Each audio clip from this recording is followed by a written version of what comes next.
Oi galera, Davi Alves aqui que fala e eu venho por meio desse vídeo fazer o resumo do episódio 1 da temporada 4 de Stranger Things.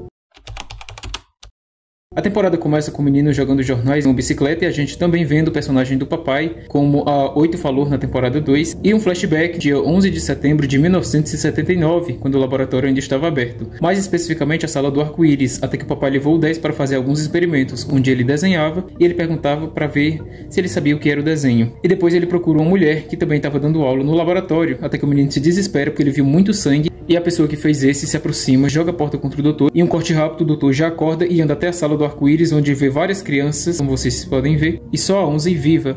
Notem que o portal já tinha sido aberto. Agora, no presente, a gente vê a Onze meio que narrando a carta que ela está escrevendo para o Mike, falando sobre o trabalho da casa da Joyce, fala sobre o Will, que está pintando o quadro, e também sobre o Jonatas, que tem um novo trabalho. E a gente conhece o Argyle, que fuma plantas com Jonatas, como eles falaram. Esse que vem levar eles para a escola. E a Onze, a gente vê também nessa temporada que ela sofre bullying. Corta para a Onze sofrendo bullying na escola. E o Mike lendo o fim da carta de Onze até que a irmã dele chega e ele sai do quarto e vai às pressas para a escola. E ela para o trabalho. Agora a gente vê o Dante conversando com a namorada para que ela altere as notas dele. E depois a gente vê o Steve com Robin falando sobre a vida amorosa complexa dele e da Robin. Depois disso vemos que a psicóloga da Max quer falar com ela.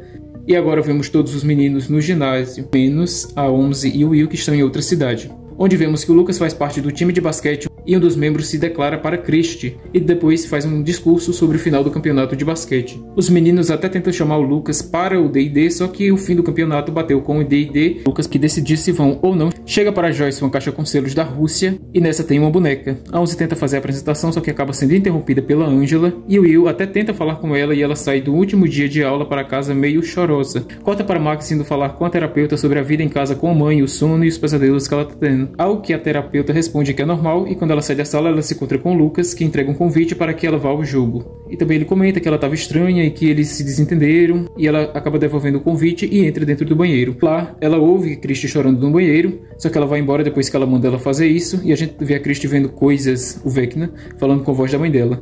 Corta para o Ed falando sobre alguma das matérias da faculdade, dizendo que ele ia passar, e também sobre o D&D. E os meninos contam para ele sobre a ausência do Lucas e sobre também a possibilidade de adiar por causa disso, o que não acontece, e eles vão em busca de um substituto. Joyce, nesse meio tempo, fala com Murray sobre a boneca e ele manda que ela a quebre.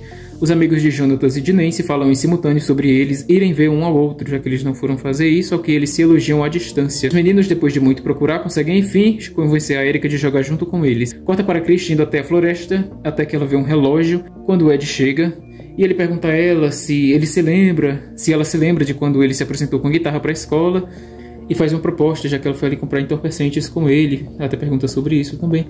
E ela diz que queria algo mais forte. Corta agora novamente para a Onze sofrendo bullying de novo pela Angela.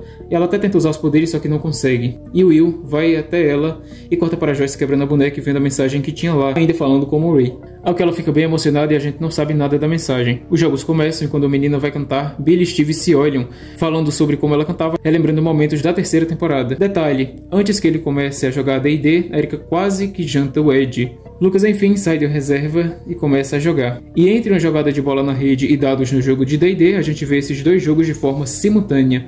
E os dois lados vencem. De um lado, Lucas acerta a rede no basquete e do outro, Erika consegue o número 20 no dado de D&D. Agora a gente ouve uma matéria na rádio dizendo que o último arremesso que fez com que a equipe de basquete de Hawkins fosse vencedora foi do Lucas. Ele até tenta falar ao longe com o Max, só que não consegue. Quando ela chega em casa, ela vê ao longe que um cachorro está latindo. E ela vê o Ed, que morava perto dela, junto com a Christie, que novamente escuta o barulho do relógio, alucinando novamente. E uma cena muito perturbadora, meio de terror. E a gente vê quando ela está nesse estado, ela meio que fica parada, sem se mexer. O Ed até tenta falar com ela, só que não consegue. E enquanto isso a gente vê o Vecna se aproximando, as luzes piscando. E quando ela começa a flutuar e fica colada no teto, ela infelizmente tem um fim trágico e o episódio acaba. Se você gostou desse vídeo, não esquece de compartilhar com alguém que também gosta de Stranger Things e de filmes e livros, o que esse canal também aborda. Se inscreva no canal e deixe o seu like. Até daqui a pouco com o próximo vídeo.